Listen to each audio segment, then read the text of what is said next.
Get out! Now! You can't make me leave. Stop. I am in charge here. What happens when a top surgeon's ego costs a life, and the only person standing in the way of a mafia massacre is a nurse with nothing left to lose? In the sterile high-stakes VIP wing of Seoul General, Carol Williams does the unthinkable. She defies the hospital's most powerful doctor to save the city's most dangerous man. One moment of clinical brilliance ignites a forbidden alliance that threatens to tear down the medical establishment and the criminal underworld alike. When medical ethics collide with cold-blooded power, and a nurse's intuition challenges a surgeon's authority, the pulse of the city skips a beat. This is a story of a woman who refused to let a life slip away when everyone else had already signed the death warrant. Will her courage be her salvation, or will the Jang Empire's enemies find her first? Watch until the very end to find out. The metallic click of a dozen Safariland holsters being snapped open echoed like a death knell through the silent hospital corridor. The air in Suite 402 didn't just feel cold. It felt electrified, heavy with the scent of ozone and expensive cologne. Jang Hyun-Woo stood like a statue of granite beside his mother's bed. His dark suit was a shadow against the white sheets where Jang Sun-hee lay, her breath rattling behind an oxygen mask. Beside him, Dr. Jose Garcia stood with his chest puffed out, a clipboard trembling in his hand, not from fear but from a blinding, self-righteous fury. "I told you, Mr. Jang," Garcia hissed, pointing a finger toward the door. "My hands are for saving lives, not for fixing the messes of the underworld. Get her out of my hospital." Hyun-Woo didn't shout. He didn't have to. He simply reached into the breast of his black coat, and in an instant his men mirrored the gesture. The temperature in the room plummeted. The background staff scrambled back, their faces pale masks of horror. Carol Williams watched from the corner, her hands steady on her tablet. For 2 years she had watched Dr. Garcia bypass charts, ignore nurses and play God with patients based on the size of their bank accounts or the cleanliness of their names. Something inside Carol, a professional fire she had kept dampened for the sake of her career, finally roared to life. She didn't think about the guns. She didn't think about the board of directors. She thought about the slight blue tint on Sun-hee's fingernails that Garcia had been too busy shouting to notice. She stepped forward. Her navy scrubs were a sharp contrast to the dark suits and white coats. "She doesn't have an hour, doctor. She has 3 minutes." Carol's voice was a calm scalpel cutting through the thick tension. The room froze. Garcia turned on her, his face flushing a deep, embarrassed crimson. "Excuse me? Williams, get back to the station before I have your license." "You can have my license after you intubate for the pulmonary edema you missed while you were busy giving a speech," Carol replied, meeting his gaze with a steady, unbreakable stare. She turned her eyes directly to the barrel of the gun nearest her, then up to Hyun-Woo. "And if those guns don't go back under those coats right now, your mother's heart is going to stop from the stress before the fluid even reaches her lungs. Right now." The silence was absolute. The only sound was the rhythmic, frantic beep-beep-beep of the heart monitor. Hyun-Woo's sharp eyes tracked Carol. He saw the way her hands didn't shake. He saw the clinical precision in her stance. Slowly, with a microscopic nod, his men stepped back. "Doctor," Hyun-Woo said, his voice a low, vibrating growl that made the glass on the nightstand rattle. "Listen to the nurse. If my mother's heart stops, yours won't be far behind." He turned his gaze back to Carol. For the first time in 3 weeks, someone in this hospital had looked him in the eye without flinching. The sirens hadn't even cut out before the black sedans screeched to a halt at the emergency entrance of Seoul General. It was a Tuesday, the air thick with the humidity of a looming storm, but the atmosphere inside the VIP wing turned sub-zero the moment the doors hissed open. Carol Williams was finishing a double shift, her neck aching and her eyes stinging from the fluorescent lights, when she heard the heavy rhythmic thud of polished leather shoes. It wasn't the frantic scuffle of paramedics. It was the synchronized march of men who moved like a single lethal shadow. At the center of the formation was Jang Hyun-Woo. He was taller than the rumors suggested, his presence radiating a cold, magnetic gravity that seemed to pull the oxygen right out of the hallway. In his arms he carried a woman who looked as fragile as spun glass. "Clear the path," one of the suited men barked, though no one was in their way. The hospital staff had already pressed themselves against the walls, paralyzed by the sight of the city's most feared man carrying his mother like a broken child. Carol didn't shrink back. She stepped into the center of the hall, her navy scrubs the only splash of color against the monochromatic sea of black suits. "Suite 402 is prepped," she said, her voice a calm anchor in the chaos. "Get her on the gurney." Gently. Hyun-Woo's sharp jaw tightened as his eyes met hers for a fraction of a second, a gaze so intense it felt like a physical weight, before he laid his mother down. Then came the explosion. Dr. Jose Garcia swept into the room, his white lab coat billowing behind him like a cape of arrogance. He didn't look at the patient. He didn't look at the oxygen saturation levels dropping on the monitor. He looked at Hyun-Woo and his face twisted into a mask of pure, unadulterated disdain.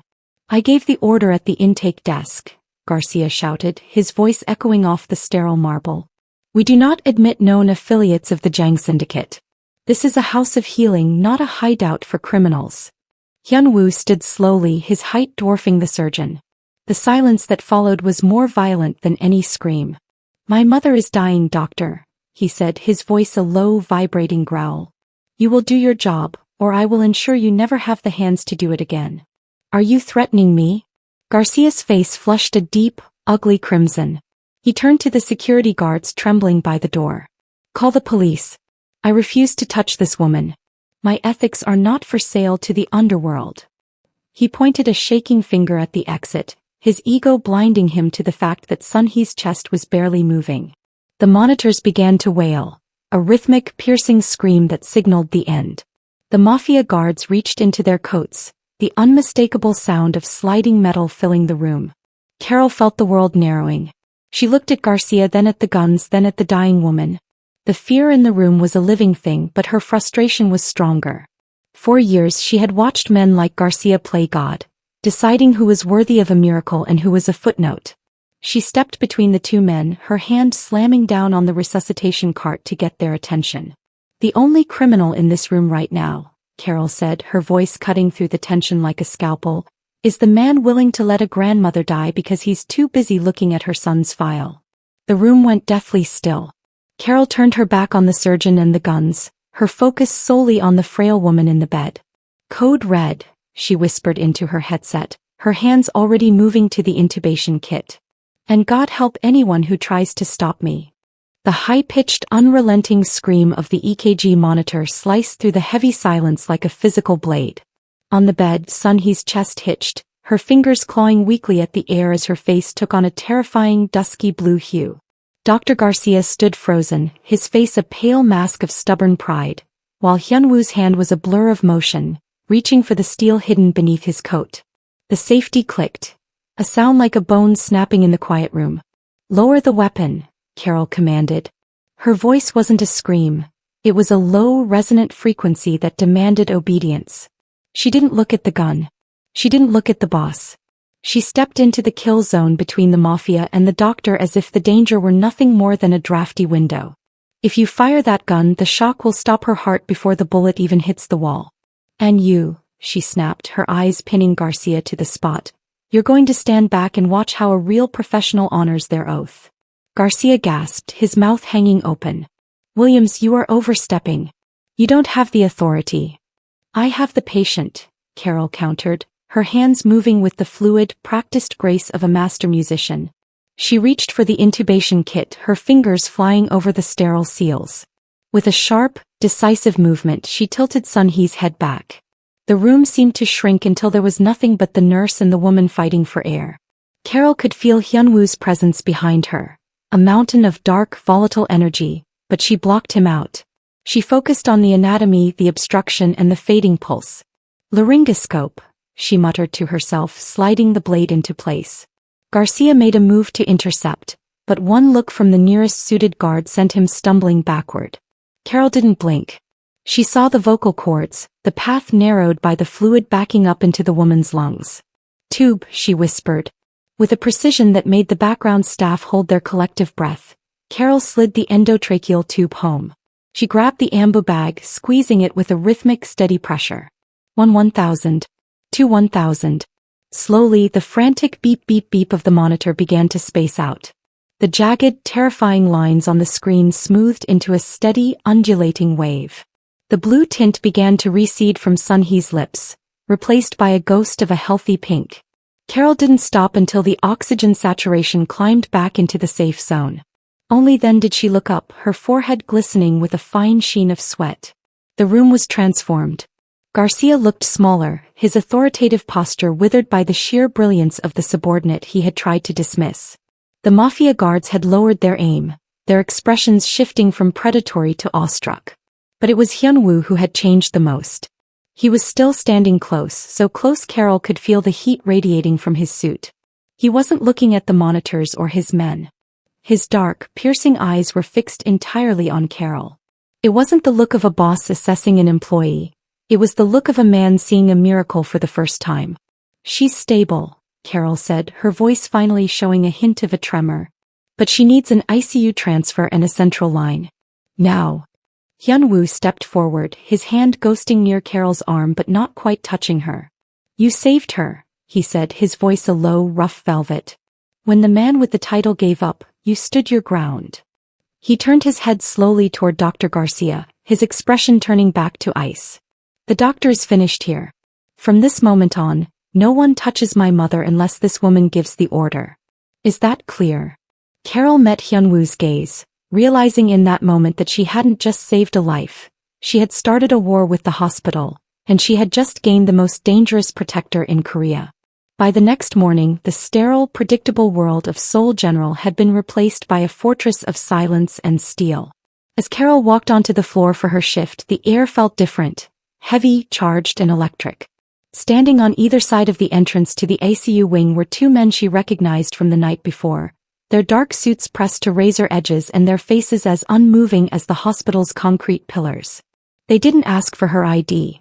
They simply bowed in unison as she passed, a gesture of respect that sent a ripple of whispers through the nursing station. The news of the maid of medicine had spread like wildfire through the wards. Carol could feel the eyes of her colleagues tracking her every move, some filled with awe, others with a sharp, jagged envy. But it was the presence of the Jang syndicate that truly shifted the geography of the floor. The lounge where doctors usually sipped coffee was now occupied by a rotating detail of Hyun-Woo's lieutenants. They didn't disrupt the flow of the hospital, they guarded it. They held doors for the cleaning staff and stood guard during Sun-hee's vitals checks, but their eyes never stopped scanning the hallways for threats that the hospital's meager security could never handle.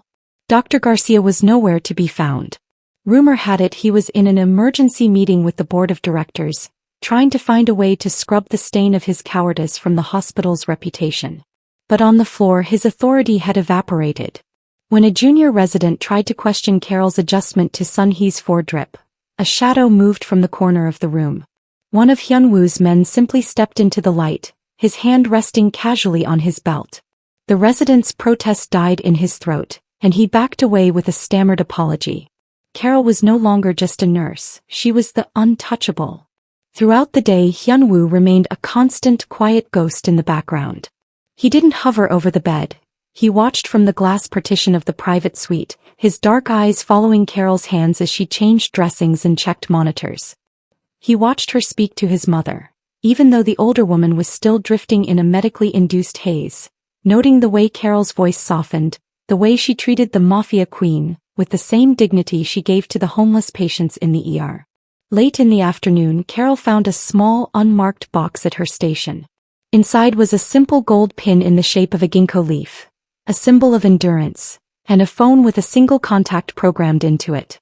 There was no note, but she didn't need one. She looked toward the glass partition, and for a heartbeat Hyun-Woo lowered his head in a silent acknowledgement. She was protected, yes, but she wasn't naive. She knew that in the world of the Jang syndicate, protection came with a price. As the sun began to set over the Seoul skyline, casting long, bloody shadows across the ICU, Carol realized that the hospital walls could no longer keep the world out. She was at the center of a storm, and the man watching her from the shadows was the only thing keeping the winds from tearing her apart.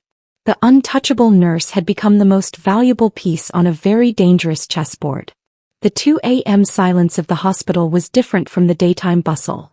It was a heavy, living thing, punctuated only by the rhythmic wheezing of ventilators and the distant hum of floor polishers.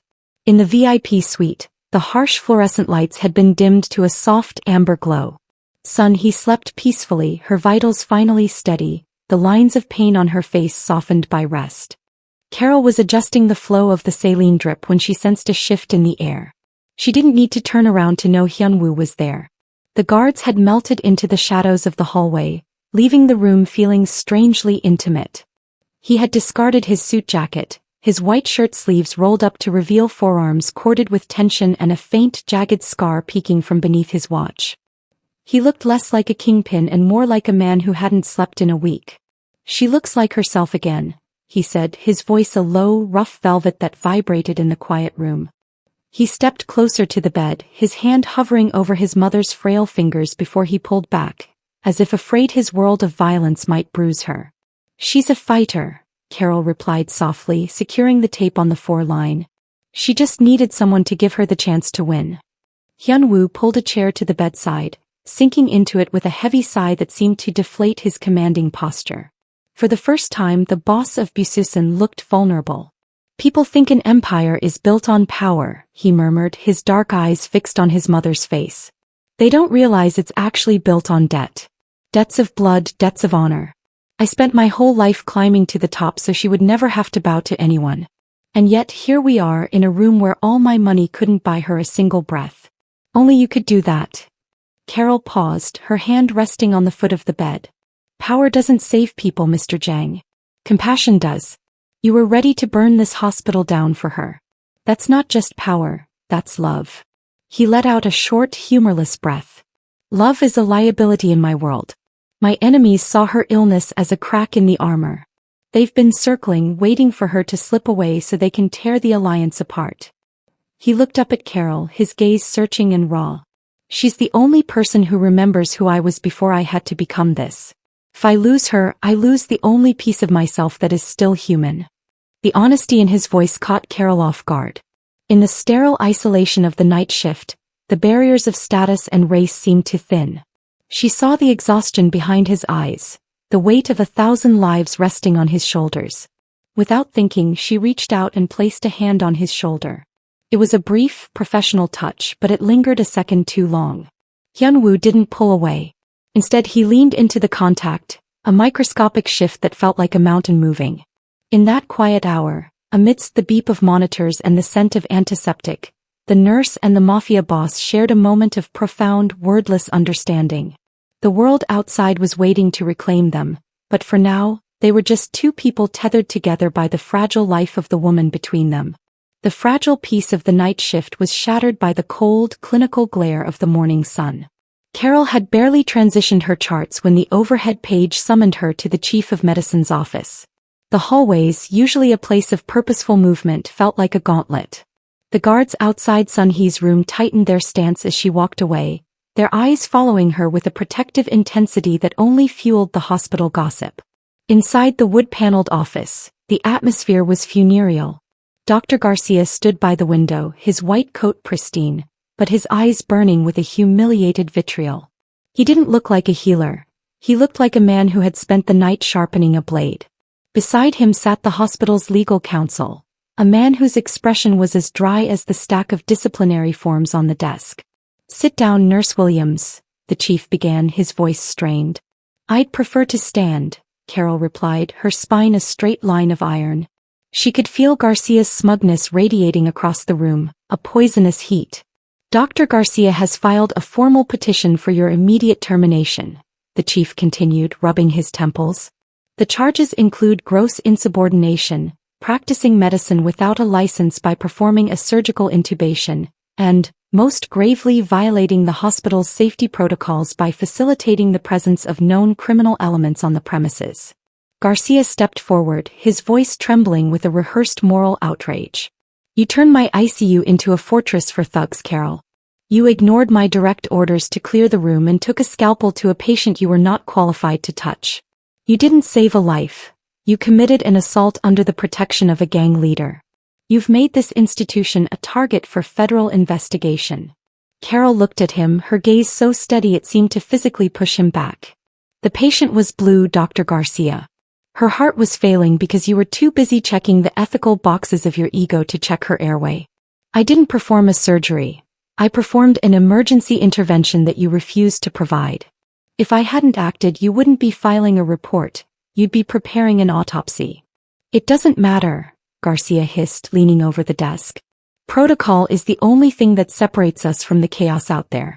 You chose the side of the underworld. You're a liability, a gang-affiliated nurse who thinks she's a doctor. I want her credentials revoked and her name blacklisted from every hospital in the country. The legal counsel cleared his throat, sliding a pen toward Carol. Given the severity of the threat posed by the Jang family, we are prepared to offer a quiet resignation. If you fight this, we will involve the police. Carol looked at the pen, then at the two men who represented the order of the world. 4 years she had played by their rules, only to realize those rules were designed to protect the powerful and leave the vulnerable to gasp for air. Just as she opened her mouth to speak, the heavy oak door behind her creaked open. The silence that followed was absolute.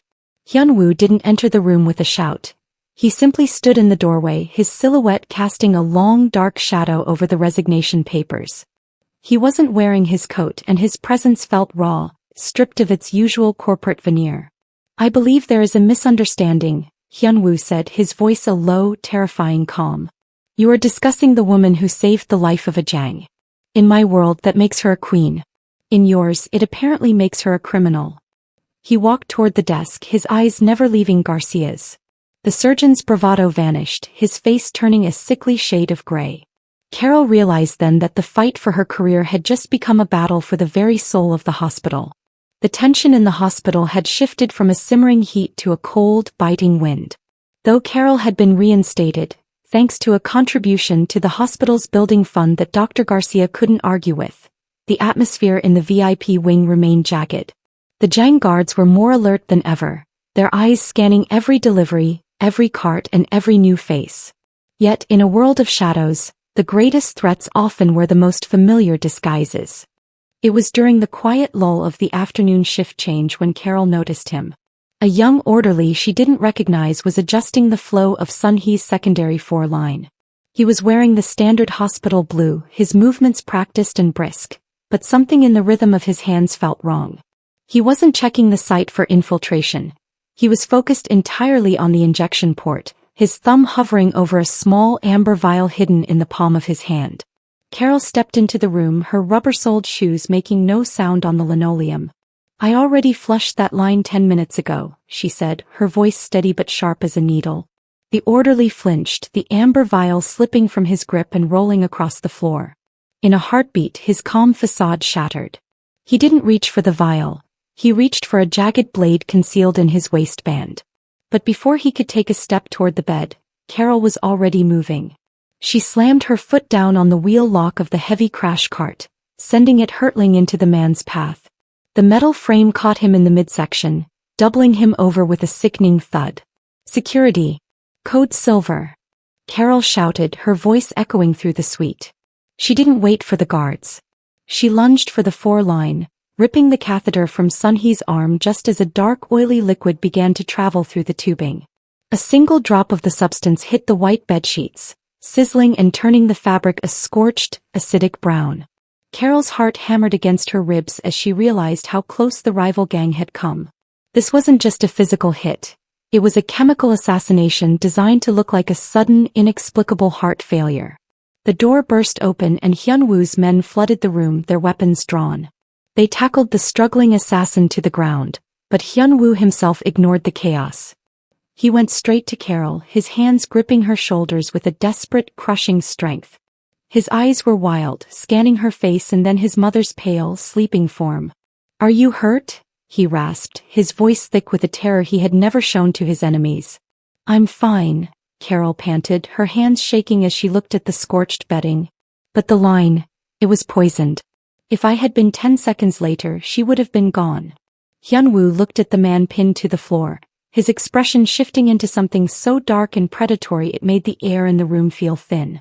For a moment, he wasn't the man who had shared a quiet conversation with Carol in the moonlight. He was the monster the city feared. Then he looked back at Carol. He didn't say thank you. He didn't need to. He reached out and tucked a stray lock of hair behind her ear, his touch lingering against her temple. The bond between them, forged in the fires of the operating room, had now been sealed in blood and poison. Carol realized then that she wasn't just Sun-hee's nurse anymore. She was the shield standing between the Jang legacy and the vultures waiting to tear it apart, and Hyun-Woo would never let her go. The aftermath of the assassination attempt left the hospital in a state of hypervigilance that felt more like a siege than a recovery. Sun-hee had been moved to a double-fortified suite, and the corridors were now patrolled by men whose presence made even the most senior administrators walk with their heads down. In the center of this storm, Carol remained the only point of stillness. Late that evening, Hyun-Woo summoned her to the private balcony overlooking the city. The lights of Seoul stretched out below them like a carpet of fallen stars, but his back was to the view. He was watching her. The air was cool, carrying the scent of rain and the faint, expensive tobacco he favored. He looked at Carol not as a nurse, nor as an employee, but as a person who had twice walked into the jaws of death for a woman who wasn't even her own kin. In my world, a life for a life is the only currency that matters, Hyun-Woo said, his voice a low, gravelly timbre that seemed to resonate in the quiet air. He stepped toward her, the moonlight catching the sharp, dangerous lines of his profile. You saved my mother from the surgeon's ego, and today, you saved her from a rival's blade. You have placed a debt of honor upon the Jang family that cannot be settled with a simple thank you. He reached into his pocket and produced a blank check, signed with his personal seal. I told you once I would give you anything. Wealth, a new life anywhere in the world, the removal of anyone who has ever stood in your way. Name it, Carol. Whatever you want, it is yours. Carol looked at the check, then up at the man who held the city in his grip. She thought of Dr. Garcia's elitism, the patients she had seen turned away from the ER for lack of insurance, and the thousands of people in the shadows of the skyscrapers who lived and died without dignity. I don't want your money, Hyun-Woo, she said, her voice steady and clear. And I don't want to run away. He paused, his brow furrowing in genuine confusion. Then what? Revenge against Garcia? A position as the head of this hospital? I want you to buy it, she said, stepping closer until she could see the reflection of the city in his dark eyes. Buy this hospital. Strip away the VIP memberships and the corporate greed. Turn it into a sanctuary. A free clinic where the people you've spent your life protecting and the people the world has forgotten can get the care they deserve. Use the Jang influence to build something that heals instead of breaks. Hyun-Woo stared at her, the silence stretching between them. For a long moment, the only sound was the distant hum of traffic. He had expected a request for jewelry, for power, or for a way out of the line of fire. He hadn't expected a request for his redemption. A slow, rare smile touched his lips, not the cold smirk of a boss but something softer, filled with a burgeoning respect. You want to turn a Mafia empire into a charity, he murmured, shaking his head in disbelief. Only you would have the audacity to ask for that. He stepped closer, his hand coming up to rest against the stone railing beside her. Consider it done. From tomorrow, Seoul General belongs to the Jang Foundation. And you, he added, his gaze intensifying, will be the one to show me how to run it. In that moment, the debt of honor transformed into a pact. Carol had asked for a clinic, but as she looked at Hyun-Woo, she realized she had been given something much more dangerous. The key to a kingpin's heart. The news of the Jang Foundation's takeover of Seoul General had sent a seismic shock through the hospital's hierarchy, but the political victory felt hollow as Sun-hee's condition reached its final, jagged cliff. The poison from the assassination attempt had left her heart valves scarred and weeping. She needed a complex, double bypass surgery, a procedure so delicate that only one pair of hands in the city had the technical history to perform it. Carol stood in the darkened observation gallery, looking down at the operating theater where Dr. Garcia sat alone. He wasn't the preening peacock she had first met. His white coat was gone, replaced by wrinkled scrubs, and his head was buried in his hands. The threat of losing his license and the weight of his own cowardice had finally stripped away his armor. She descended the stairs, her footsteps echoing in the sterile room. Garcia didn't look up until she was standing directly in front of him. The board is gone, Jose, she said, her voice devoid of malice. The lawyers are gone. There is only a woman upstairs who is running out of time. Garcia looked up, his eyes bloodshot. You want me to operate? After everything? I tried to destroy you, Carol. I called you a liability. Now you're the one holding the keys to this building and you want me back in that room. I don't want the man who filed the paperwork, Carol said, leaning against the sterile steel table. I want the surgeon who once cared more about a heartbeat than a headline. You are the only one who can navigate the scarring the poison left behind. I can keep her stable and I can guide you through the anomalies I've tracked for the last month, but I can't hold the scalpel. Only you can. Garcia let out a shaky breath, his hands trembling slightly. What if I fail? Hyun-Woo will have me buried before the monitor even flats. He won't, a low voice rumbled from the doorway. Hyun-Woo stepped into the light, his presence filling the room with a gravity that made the air feel thick. He looked at Garcia not with the fire of an executioner, but with the cold, hard expectation of a man who had also been forced to change. If Carol Williams trusts you to stand beside her, then I trust you. Save my mother and your past is erased. Fail because you were too afraid to try, and that is a debt you will never pay off.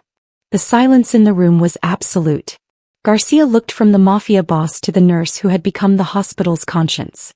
He saw no trap in Carol's eyes, only a challenge. Slowly he stood up, his hands finally steadying as the muscle memory of his calling began to override his fear. I'll need you in there, Garcia said, looking at Carol. Not as a nurse. As my co-pilot. I don't move a millimeter without your word on her vitals. I wouldn't have it any other way, Carol replied. The preparation was a silent, rhythmic dance. As they scrubbed in side by side, the traditional hierarchy of the hospital dissolved into the steam and the scent of iodine. The arrogant surgeon and the untouchable nurse were no longer enemies. They were a singular unit, prepared to descend into the valley of the shadow to bring a life back. Beyond the glass, Hyun-Woo watched, his hand pressed against the window, knowing that his mother's soul was now held in the balance by the two people the world said should never have worked together. 5 years later, the morning sun over Seoul didn't just illuminate a skyline of glass and steel. It cast a golden glow over the entrance of the Williams-Jang Medical Center. The building, once a monument to exclusive corporate medicine, had been transformed into a beacon of hope that didn't ask for a credit card before a pulse check. At its helm was Carol Williams, no longer in navy scrubs, but wearing a tailored suit with a stethoscope still draped around her neck. A reminder that she was a healer first and an executive second. Inside the bustling atrium, the atmosphere was one of purposeful energy. The untouchable nurse had become the visionary architect of a new system. As Carol walked the floor, she was greeted not with the terrified bows of the past, but with the genuine smiles of residents and patients alike. She had turned Dr. Garcia's former seat of power into a teaching hospital where merit and compassion were the only currencies. Garcia himself remained on staff as a senior consultant, a man whose hands were now dedicated to mentoring the next generation, his arrogance long ago replaced by a quiet, redemptive diligence. In her top-floor office, the walls were decorated with photographs of success stories. The first child saved by the free clinic, the opening of the foundation's third branch in Africa, and a candid shot of a radiant Sun-He standing in a garden, her heart strong and her spirit undimmed. Carol was reviewing the expansion plans for a rural outreach program when the heavy oak door opened with a familiar, silent grace. Hyun-Woo stepped into the room, looking as commanding as ever, though the sharp edges of his hostility had been smoothed into a sophisticated, quiet power. He had stepped away from the shadows of the underworld, transitioning the Jang Empire's vast resources into the foundation and legitimate global logistics. He was the silent partner, the hunter, who now used his instincts to protect the sanctuary they had built together.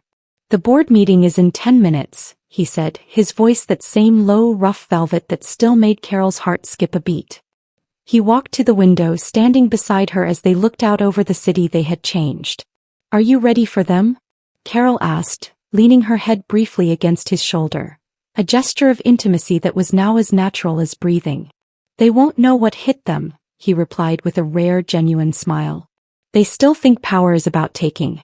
We're going to show them it's about giving.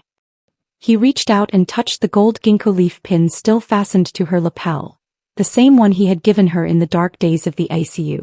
It was a symbol of their endurance, of a love that had bloomed in a room full of guns and medicine. Their journey had begun with a refusal and a standoff, but it had evolved into a legacy that would outlive them both. As they walked toward the boardroom, hand in hand, the echoes of the sirens and the clatter of weapons had long since faded. In their place was the steady, rhythmic heartbeat of a city that was finally healing. The healer and the hunter had found more than just a mission. They had found a home in each other, proving that even in the hardest hearts and the coldest halls, a single moment of courage can change the world forever. The sun set over the Han River, painting the sky in hues of violet and gold, much like the colors of the recovery suite where this journey began. Inside the Williams-Jang Medical Center, the night shift was beginning, but for Carol and Hyun-Woo, the evening was just starting. They stood together on the rooftop garden of the Foundation's headquarters. Below them, the city hummed with a different energy than it had 5 years ago.